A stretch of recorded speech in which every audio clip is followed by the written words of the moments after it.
Hello, and thank you very much for joining us on Upfront on the JoyNews channel. So, the opposition National Democratic Congress, it's held another press conference which they term as part 2 of the plan by the Electoral Commission together with the National Identification Authority to rig the 2020 general elections. Now, they've been providing further details. They've actually said many of the, responses by the Electoral Commission cannot be true. They make the case, for instance, that that particular meeting which the Electoral Commission talks about, or which the NPP's General Secretary has talked about as being the meeting in which all these discussions concerning CI 91 were held, well, the NDC says that cannot be the case because the agenda of that particular meeting did not have the discussion of the CI on the agenda. They also say the minutes of the meeting do not capture that particular agenda. They've also gone ahead to make the point that, well, if you look at it critically, the Electoral Commission actually submitted the CI or laid the CI in Parliament on the 17th of March while the meeting was supposed to have been held on the 25th of March. They still maintain that when it comes to the rigging of elections, it is not just what happens on the day, but actually processes leading to the elections. So for them, they believe this is a grand scheme to actually rig the elections in favor of the governing NPP. So today on Upfront, we're focusing on the NDC's allegations of vote rigging. We want to understand the facts behind it. We're asking that simple question. Is it actually factual? Or maybe it is a myth. Is it true that the Electoral Commission has any plans with the NIA to rig the election in favor of the governing NPP? My name is Winston Amwa, and this is Upfront. So would help you understand issues better by going for a clip of what Elvis Ifri-Yankra, who is Director of Elections of the NDC, and he'll be joining us in studio later on, what he said when he addressed the press today. The EC's entrenched and intransigent decision to compile a new voters register for the 2020 general elections remain unchanged. Let me take it again. For the avoidance of doubt, the NDC's opposition to the EC's entrenched and intransigent decision to compile a new voters register for the 2020 general elections remains unchanged. We stand by our position that the current voters register is credible and that the country does not need a new voters register for this year's general elections. We are therefore employing all legitimate means to stop the needless, illogical, and wasteful new voters register agenda of the Jane Mensah-led EC. The crux of the issues we raised at our last press conference is that the registration requirements provided under the proposed constitutional instrument, which has been laid in Parliament by the EC, that is Ghanaian passports, which has less than 2 million holders who are 18 years and above, or the Ghana card with just about 6.5 million holders who are 18 years and above, to govern the needless, illogical, and wasteful new registration exercise they intend to undertake are too narrow and wholly inadequate for the purposes of identifying eligible voters, which is estimated about 18 million. And that same, and this realization that first of all, less than 2 million people have passports. Most of them have used the passports as bidder documents for NIA cards.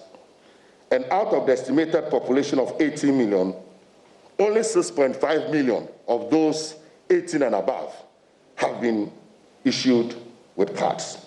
And this we see as part of the grand conspiracy between the EC, NIA, and the ruling MPP to disenfranchise over 10 million eligible voters, mostly in NDC strongholds. For purposes of clarity, the key issues are as follows.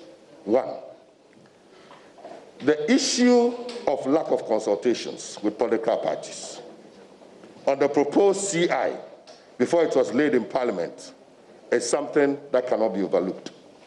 The claim, and very recent claim, by the MPP that the proposed CI was discussed at the 25th March IPAC meeting is a concocted barefaced lie, as the matter was neither on the agenda, and I think we have a copy of the agenda.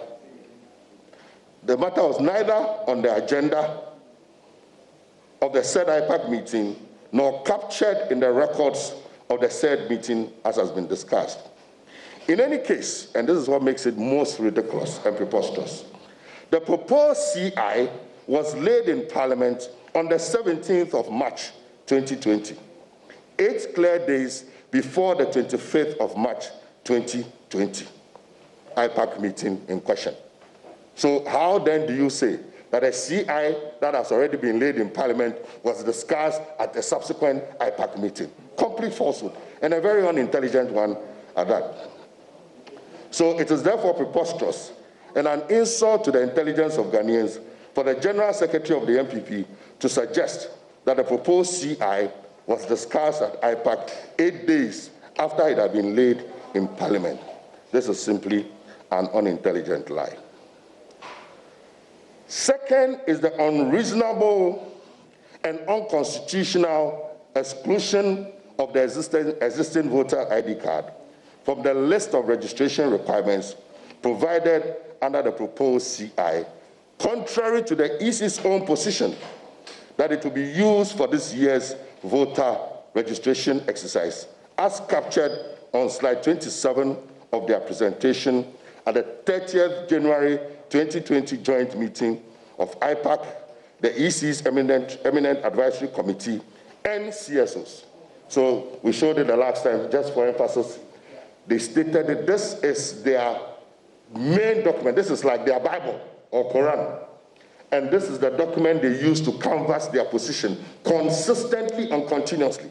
Any group they met, diplomatic corps, civil society, trade union, they were consistent. This, and we also have videos when officials of the EC stated clearly and unambiguously that they were going to use the existing voter ID card. So the question is, what happened at midnight?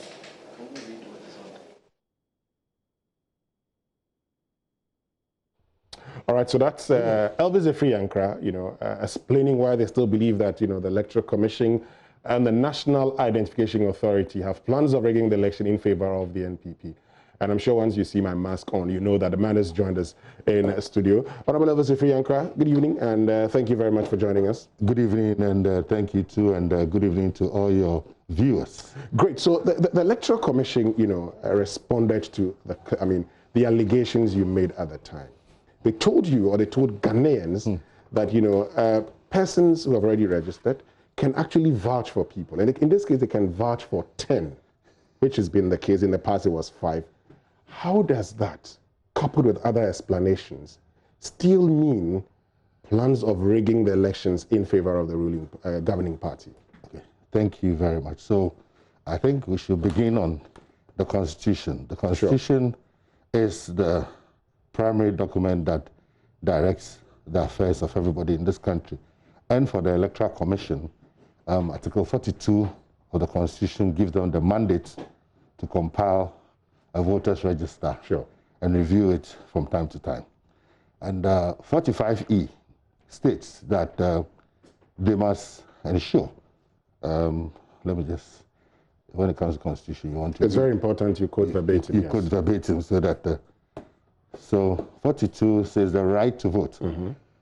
Every citizen of Ghana of 18 years of age or above and of sound mind has a right to vote and is entitled to be registered as a voter for the purposes of public elections and referenda. So first of all, the person has a right to vote. Then the language is entitled to be registered. So you can have a right and you can decide to forfeit the right. But when you are entitled to something, it means willy-nilly that thing must happen. So the entitlement to be registered is non-negotiable. So that is the foundation. Then you come to 45E. 45, the Electoral Commission shall have the following functions, and it talks about them. Then E, to undertake programs for the expansion of the registration of voters. Okay, so at any given time, when we are judging or assessing the Electoral Commission's activities, we have to look at it within the context of these provisions, among others. Are they ensuring, are they putting in place mechanisms and systems and structures to ensure that people who are entitled to register are afforded the opportunity to register? Are they not doing that? I'll come to that. Then, are they also putting in place mechanisms to ensure the expansion of the register? And our answer is a categorical no. How? Now, coming back to their explanation, which I thought was very lack depth, for want of a better expression, for a commission of that. See, there are international conventions that guide issues of registration, identification. Ghana is not an island. So when you're doing analysis, you have to situate it within the global context. Now, by international convention, if you're choosing a document that people will use as a form of identification to register, it's called a breeder document. That breeder document must be able to cover 95% of the population. So the secondary document will then be the attestation and people proving that you're a Ghanaian, oath, and all those things. You have a situation where the EC wants us to believe that by virtue of the fact that they now, and I'll come to the NIA issue, they've now removed the voter's ID card, which over 60 million people have, and are insisting that they will use the NIA card, which by the NIA's own admission, over 62% of Ghanaians have not received their cards. What is going to happen to that card, to those people? So it means that majority of people are going to fall on the secondary, which is the exception rather than the rule. And what that happens, practically, it creates a challenge because somebody must register and then the person must testify or attest. And if you're doing it for 10 people, you must wait and ensure that all the 10 people are cleared, because that's what happened with the NIA. And the very process of filling the form and everything makes it more cumbersome. So if ordinarily you are using, say, the voter's card, which everybody has, the process will go smoothly. So you could register, say, 100, 500 people a day. With this process, the process becomes slower. That is why, by convention, you choose a breeder document that majority of the people have. So you don't use something which is rather an exception as your primary or one of your primary documents. So that argument is very lame. Now, what even makes it more absurd is the EC has not been able to answer convincingly and truthfully why in their own document, their public document, because when this issue came up, it became a matter of both, I think, national and international concern. And we were stating our position, we advocated, they also stated their position. They appointed or selected a team of eminent persons. We met them at IPAC. They went to various media houses. They did a media tour. They went to the various diplomatic corps, various embassies. They met chiefs. They met all sectors of the society. The document, which is the primary document that states their position, they stated it clearly in black and white that they were going to use, and I'm sure you have the soft copy of that document, that they were going to use the current voters register as their source document. It's very clear. And it's important because at the heart of this whole discussion is about the source of documentation that the EC intends to use and its implication on the ultimate voters register. So if there's a discussion or a debate, you have a case in court, and your primary argument, which you use to convince the judges, is that, look, I'm going to use this document. And therefore, somebody who hitherto may not have been in support of you, but because you put out those facts, and based on those facts, people now believed in you, even though we didn't. But you stated clearly and categorically that you were going to use the current voters card. In fact, if somebody can put it out up there, because you have it. I used it the last Saturday I was here. That if you have an old card, a voter's card, you just go to the station, they look at you, they take your picture and whatever it is, and then bingo. You won't go through the same process as everybody else is going through. Then, somewhere along the line, surreptitiously, without involving stakeholders, without discussing it at IPAC, which is the platform where we discuss these issues, you then send a CI to Parliament, and you have removed this.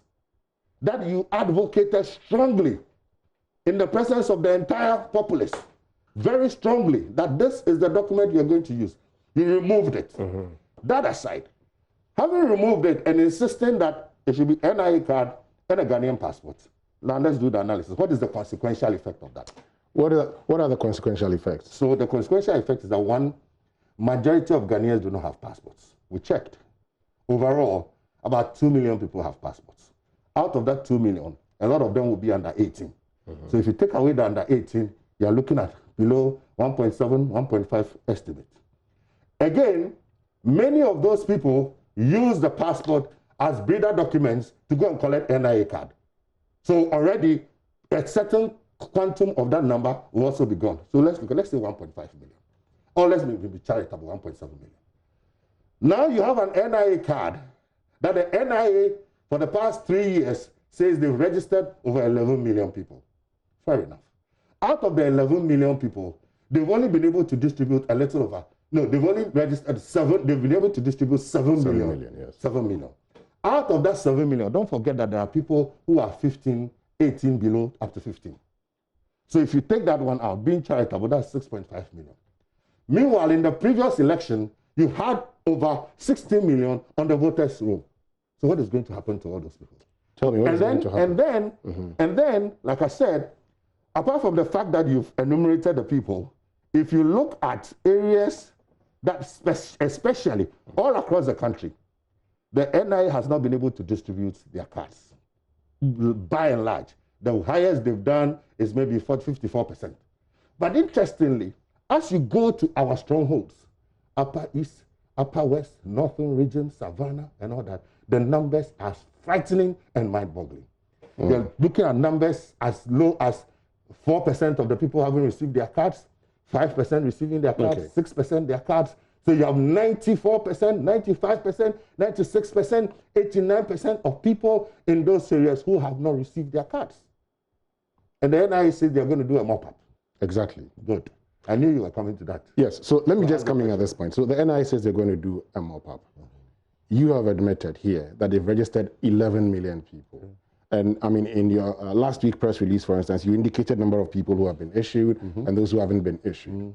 So let's say they came and confirmed that we didn't lie. Of course. Let's say the NIA is able to issue cards to all those who have registered, coupled with persons being able to vouch for, guarantee for others, let me put it that way. How does that amount to a rigging plan? You see,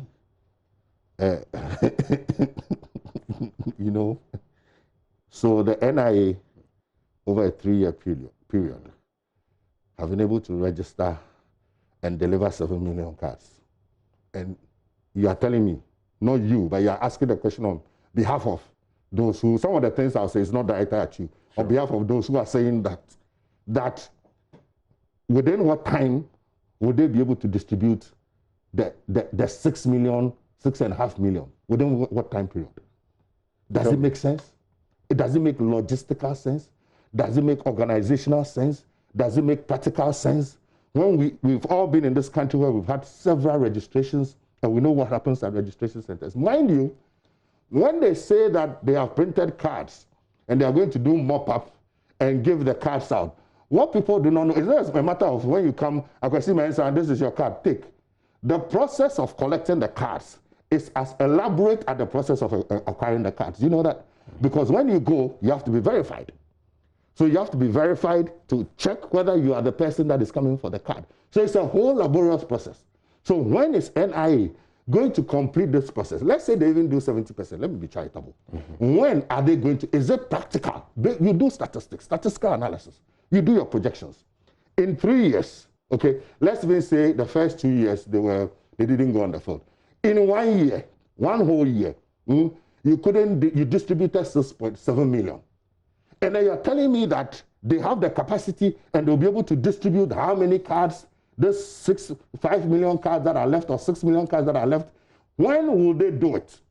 To be able to give it to all the people, and the Electoral Commission, are they saying that they're going to wait for them to distribute these cards? And when will they finish this so that the Electoral Commission can then, on that basis, be satisfied that majority of Ghanaians or a greater proportion of Ghanaians have the card. Therefore, it is fair and equitable, and it will create a level playing field for us to start the registration. The CI would mature in 11 days, all things being equal. That's 11 parliamentary sittings. So, you're looking at mid-June thereabout. The Electoral Commission wouldn't quickly jump into it because there's still, we don't know currently when the ban on public gatherings would be lifted. But if that is lifted, the Electoral Commission then would have to prepare before they start registration. Doesn't that period offer the National Election Authority? Do you know that? Have they given you a time? I do not know. I'm just or maybe you went to one of their meetings. Which meeting? I don't know. Because the way you are talking, we don't have... You are supposed... The EC does not have a timetable. No, you are director of elections. Yes. Of a political party, so you would have a lot of information when it comes to the Electoral Commission. Let me just go on. The EC has not presented but let me go on. to Ghanaians their timetable. Let me go on with that. No, you just relax. Yeah, I'm relaxed. I am asking my questions. Yes. And I'm saying that. So we have a situation where the CI is still in Parliament. Parliament currently sits for 4 days in a week. So we're looking at 11 more days. So you're looking at it maturing in June. Then preparations would start. And I'm saying, doesn't that give the NIA more time to go ahead and register other people or even distribute those that they haven't currently distributed? But having said that also, the Electoral Commission makes provision for people. So for instance, if I have registered, I could guarantee that you can also register.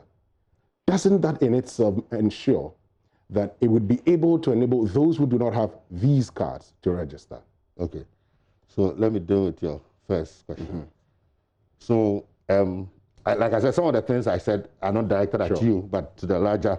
So anybody who knows statistics, okay, can just plot a graph. 1 year, distribution, 6 million, okay, or 6.5 million, 7 million, let me be charitable. And then you are saying the NIA will be able to distribute the rest of the 6 million or 7 million within what period? The rest of the 3-point-something million they haven't distributed. Within what period? Tell me. That's what I mean. You asked the question. Yes, I asked the question. Yes, so I'm asking you. Well, I don't. Exactly. I don't answer questions. I've asked the question. So again, not to you, but does it make sense? Tell me. Does it make sense? Organizational sense? Does it make logistical sense? Does it make practical sense that the NIA that has had 1 year to register and deliver, they've not been able to do, and you believe sincerely, those who think like that, that within, and so we are working within a time frame we don't know. We are already behind schedule. Are you aware of that? We are dangerously behind schedule. They will be able to now distribute all those cards. Then the EC will now, based on those cards, start a registration process. And they will register 17 million Ghanaians in 40 days, clean the register, exhibit it for people to file their nominations. My brother, this is a logistical impossibility. Okay.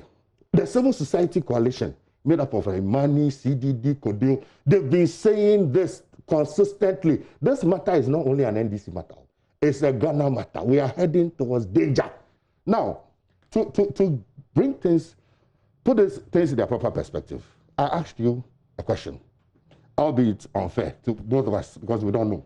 Yes. That the EC has not presented us with any timetable. However, we can have an inkling into their thinking based on what they've said elsewhere. So the Director of Election Services held a video conference with the ECOWAS Electoral Commission. And this is what he presented to the EC. And I have the full document here. It's somewhere hidden there. I have too many documents.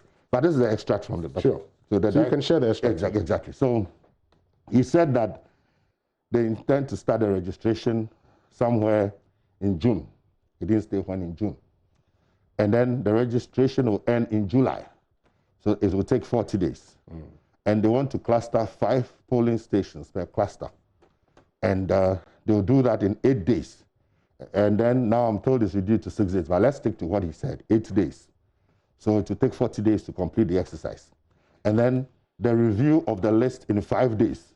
He didn't state what form. How you review the register in 5 days, nobody knows. Then display of provisional list is from the 15th to the 28th of September, provisional. Then verification of entries on the electoral list is on the 12th to the 15th of October. Then submission of candidates, listen carefully to this one. Submission of candidates is 5th to 9th of September. Then special voting 1st December. Now, see, by this timetable, it means that 5th to 9th September, you see, because you need a certain, about 3 months for candidates to submit file their nominations, etc., etc. So recognizing that, they said submission of candidates 5th to 9th September. However, here comes the problem. What is the problem? By that time, the register will not be complete and ready. You know, when your candidates are filing their nominations, say presidential candidate, he has to go to all the districts. Yes. People have to nominate him and people have to second. All those people must put down their voters' ID card number and all the details of their votes. It is that document that is brought to the EC, and then they verify. So you hear that in some elections, people have been disqualified because they got wrong entries. So if at the time of filing of nominations, the register is not ready, how then do you file nominations? So you see, we are running into a potential constitutional crisis. And my brother, you see, does it make sense that in this era, the EC will insist that they want to use a register, a document, a breeder document that 64% of the people do not have. Okay. And then the secondary one that you've raised, I'm saying it's completely bogus. They say that because they think people do not know that these things are governed by international conventions. You cannot have a breeder document where majority of the people do not have it. And the process of guaranteeing for people, that alone makes the entire process cumbersome and complex. So in a day, the number of people that you can register are reduced because you are going through a more laborious process than somebody coming to present. Before we go for a break, the NIA, in response, says the Ghana card, according to LI 2112, is the only recognized form of identification as Ghanaians. So if the Electoral Commission uses that as a means of identifying your Ghanaianness, even though you are entitled, you must prove you are a Ghanaian, what wrong have they done? I was going to say something, but well, so long as it is bad for consumption, don't say it. You know, too much book knowledge without common sense creates problems. You understand me? Who's exhibiting too much book knowledge without common sense? Anybody who is making this argument. The NIA made that argument. Well, then it doesn't make sense. One, as we sit now, the NIA has not completed the registration process.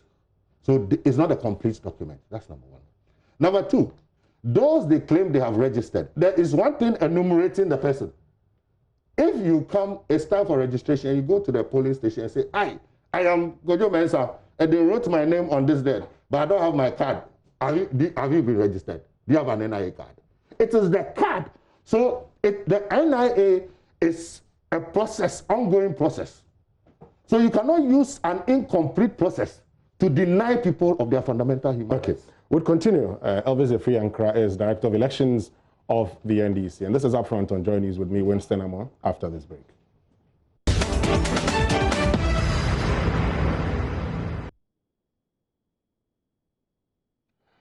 All right, so welcome back from that break. This is Upfront on JoyNews channel. I'm Winston Amor, and today we've been joined by Director of Elections of the NDC, Elvis Efriankra. We're trying to have a very good understanding of the vote rigging allegations they've made against the Electoral Commission and the National Identification Authority. So let me just get back to you. We've been talking about this. Now, let's look at a few things. So let's look at, for instance, based on the facts available to us, that if it comes to, OT region, 239,459 have been issued. And when it comes to the Volta region, 386,676 have been issued. So if we were to do the calculation, we would add, and it would give you 620,000 thereabout. In 2016, if I look at the results, the NDC having about 580,000, MP 135,000, you're looking at about 764,000.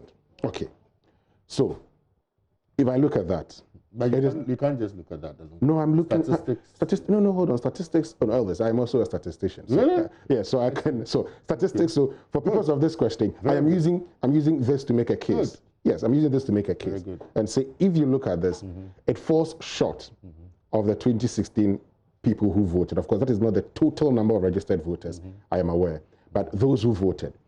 If we were to say, for instance, that these number of persons are able to register, if not all, half of them, and they will be able to guarantee for others. Would that be, would it be that bad if that happens? That's a ridiculous argument. It shows a basic fundamental misunderstanding about the registration process and the purpose of having a primary document and a secondary or backup document. If you get that fundamental wrong, you'll be making these arguments. That is understood. That is understood. Okay, but so it's important. But I'm also making the point, Elvis, and you and I would know this, that there are certain people who have registered, and I would use myself as an example. I have never shown any card when I've registered in this country. There are people who have registered without showing anything and registering. Registered for what? Elections, voters. Whenever I have registered in my village, nobody asked me to show identification. Okay, pause. So let me just use this opportunity to educate people why the voters register, then the voters card, is the most credible, most authentic, and the most scrutinized document. When you go to your village to go and register, the reason why you don't need to show anything is because the registration is done within a community, one. Number two, there's an MPP rep there. There's an NDC rep there with eagle eyes. The international observers there. The EC officers are there. So if any of them have any reason to believe that you are not who you say you are, they'll challenge you. Exactly. Beyond that, when you now go and do the registration, it is exhibited. Anybody who has any reason to believe that you are not who you say you are, you'll be challenged. And the process is so rigorous that it has to go to a magistrate. And if they find you culpable, then your name is expunged. If you don't like that, you can appeal and it has to go as far as the High Court. Exactly. So that is the rigorous process. So what are you talking about? I don't understand what you're saying. That is the reason why we are saying that that register, that card, is the most credible, and it is supported by Supreme Court decision. Look, Georgina Wood, Supreme Court. But what essentially she said, and we said it today, is that the voter's ID card is the prima facie document that determines the identity of the person. If the person was not qualified, how would he have gotten the card in the first place? Because of the processes that have been put in place, which I have explained. So it is a bit simplistic to say, oh, you went to the village and you didn't show anything. Because they know you. You are Vanamo, you're a very popular person. Oh, so you have answered part of my question. So if you go and you're going to register, wherever you choose to register, apart from people, guaranteed. You don't choose to register. No, please. You could choose to go to your hometown, or you could choose to register in Accra. Are you talking about currently? Yes, currently. No, currently. Okay. So if you choose to register in Accra, or you go to your hometown, whether you go to the Ashanti region or the Volta region to register, and you go there, even if you do not show a card, there are people who can say, this is Elvis, true or false. You see? Hold on. It's a true or false thing. I will not answer that question. You will not answer that question. Because the premise you are building is false. What is false about it? It's a weak premise. You see? No. You are building a weak argument. Hold on, Elvis. It's a very weak premise. Because you only determine... Hold on, Elvis. The fundamental problem is the question about a secondary source of identification has to be put in a proper context. Hold on, Elvis. If you take that out of context and you simply say, oh, anybody at all can go and be guaranteed, then you are missing the point. Hold on, Elvis. That is the point. The point about logical strength of an argument is simply this: that if the premises were true, they would support the conclusion. I have asked you a question. You haven't answered, and you've already said that can't be the case. Yes. I am asking. No, hold on. No, please hold on.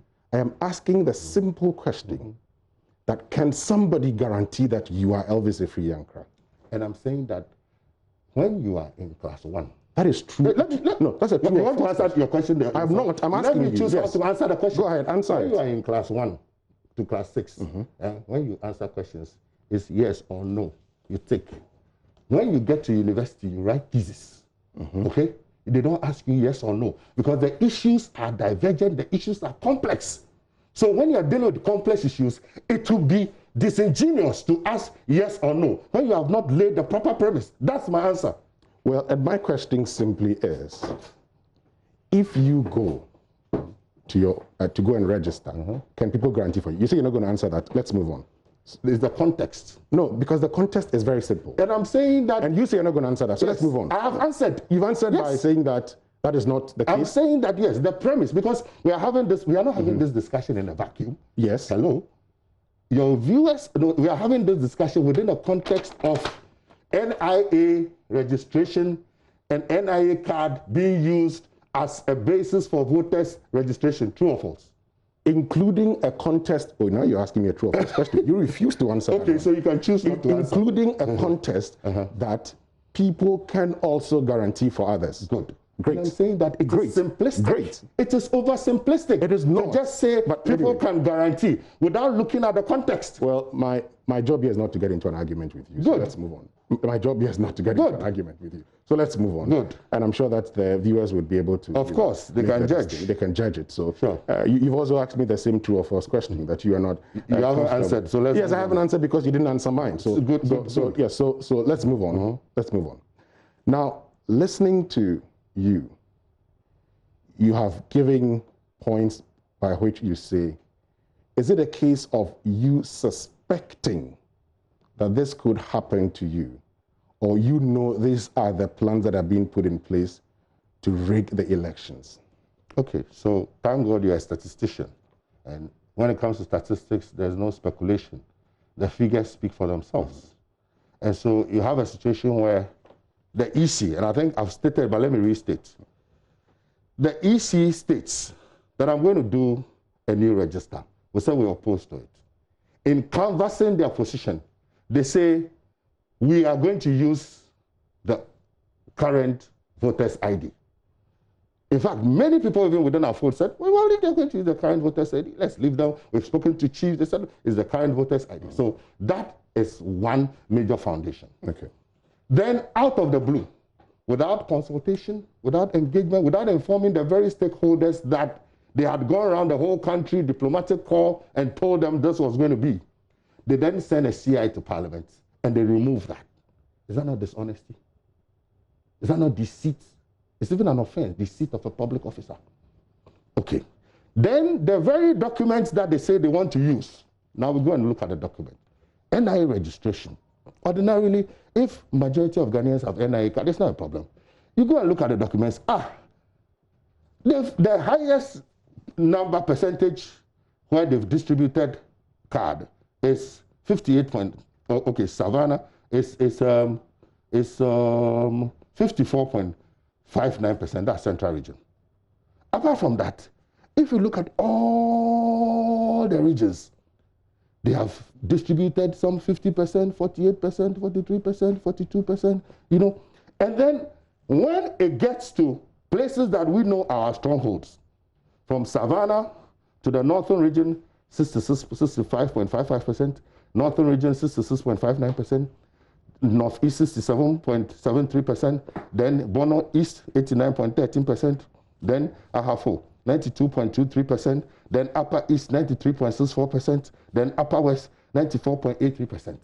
So consistently, you see that a huge number of, so what it means is that 5.1%, 6.3%, 7.7%, 10.09%, 10.8%, these are the figures of people who were given cards. The vast majority of them do not have cards. So you must look at the whole thing in a holistic manner. And I'm saying further that what this means is that because those people also do not have passports, by and large, majority of them, they will be forced to rely on the third mode. And that is where we've had the arguments. And I'm saying that, you see, that argument must be placed within the context of what happens globally when you're choosing an identity document. An identity document must be one that must be accessible to majority of the people, 95% at least. So if it were the voter ID, majority of the people have it. If even this NIA card, they had covered majority of them, we won't be having this argument. But however, the fact of the matter and the statistics show clearly that by and large, in especially the strongholds of the NDC, majority of the people do not have. Now, first of all, it creates a problem because the majority of those people have to depend on that system. And that system in itself makes the registration process cumbersome. And you see, when we are saying these things, we are not talking in a vacuum. We're talking out of practical experience. When the NIA started their registration, I, together with our director of IT, were sent to the Volta region. We went there, we saw what happened. There were delays, there were light off, they said they didn't have data, they didn't have internet, people queued for 3 days. All these things happened in my presence. We did press conferences, your station covered it. Great, so based on these, you suspect that is the agenda? It's not a suspicion, it's credible. When you say somebody has stolen or somebody has committed an offense, there are 2 ways. First, the person was caught in the act. So you catch the person, he's holding the yam, there's evidence, okay? The second one is that my yam got stolen. Within that period that the yam got stolen, only you were found, not you. I mean, only him was found cooking yam. And they found the yam peels around the house. Meanwhile, he doesn't have a yam farm. He also hasn't bought yam. So if you put all the evidence together, the judge can say, no, you are the one who stole the yam and sentence you. So, the same way that they can sentence somebody who was caught red-handed. So if you put all those evidence together, then the judge would say that is the case. But in this case, you're putting the evidence together and judging. You're being a judge in your own court. You're saying, okay, these are the evidence available to us. Based on that, we have gone ahead to make judgment. You're judging. I was using an analogy, please. I mean, come on. No, so the point I'm making, the point I'm making, the point I'm making here. It was an analogy. Exactly the analogy you're making. So for you to take it literally, no, I'm not taking it literally. I'm not taking it literally. This is Joy FM. So this is multimedia. Yes, the analogy you have made shows clearly that if you suspect somebody. So you suspected that this is the case, and I'm asking you, is it the case that you said it is credible? Okay. You're giving an analogy that says, I suspect this is the case. No. Is that the case with the Electoral Commission? Okay, so this document, the data that you yourself have copied in pen, yes, is it legitimate or is it illegitimate? It is legitimate. It's genuine. It's genuine, yes. Okay. So this is not fake data, it's good. Correct. It's correct data. Yes. So if you have correct data, that shows that a document which the EC said clearly, consistently, you see, there are 2 things here. One, they said they will use the voter's ID card. They said it, recorded interviews on their official document. 2, they said they will not use the NIA card. Again, recorded interviews, so palpable evidence. Again, the NIA, we have the recordings too, said this is not meant for voting. When people were agitating that the registration is not going on well in other parts of the country, what was the response of the NIA? They said this is not meant for voting. So in the face of all those documentary evidence, video evidence, and everything that has been said, then the EC now surreptitiously, and I'll say surreptitiously because usually what happens is that before the EC sends a CI to Parliament, there's a committee of IPAC. Legal committee, technical committee, but the legal committee looks at the modalities, and then we look at the CI. Then it goes to the subcommittee in Parliament. In this instance, nothing like that happened. I've heard the MPP General Secretary saying that it was discussed at an IPAC. That's a palpable lie. It's not true. Because, it's important I make this point, because the IPAC meeting was on the 25th of March, and the CI was laid on the 17th of March. So how could we have discussed a CI? You say you're going to use all means possible to resist this. What are those legal means available to you? Legal means legal. Legitimate means legitimate. So those are matters of strategy. I won't disclose. What are the means? I said I won't disclose, or you didn't hear. You won't share it with us.